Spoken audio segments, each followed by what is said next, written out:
According to the MUASA chairman, Dr. Tanga Odoi, 85% of their grievances have been tackled, something he says they are grateful to the government for. They have in the past sought to have their DAP pension funds, and now part of that money has been paid, and more is expected this week. And they have taken this as a good sign. We have received so far 21.7 billion. The retirees who retired a long time ago have been paid, and we hope the next batch will come in before the end of April. After the association put pressure on the government using ultimatums, it was decided that their top-up allowances would be released starting February. And while this should have come as good news, to some it seemed this was a way for the government to divert their attention from what they say is a more critical issue, their salary increment. If I get 8 billion, you can take your top-up, I'll give it to you. I don't need the top-up if I get a salary of 80 million.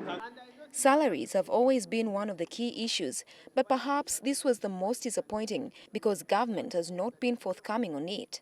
You are as dissatisfied as me and as the young people who wanted salary change. But in the current standing, we cannot get 8 million. And Tanga says it will do them no good to try and force the hand of the government to increase their salaries when they could instead exercise patience and come up with a feasible plan. Some lecturers disagree. My proposal is that we have another ultimatum. Saturday we seek audience with the president. We have been striking since 1989 over salary change, and it hasn't come. Science lecturers will get an increment of between 20 to 30%, while arts lecturers will get a teaching allowance, an increment of between 10 to 20%. Tanga says if they must put pressure on the government, the executive will have to sit and find the right strategy. The authorities say they will not interrupt the student study session this next semester.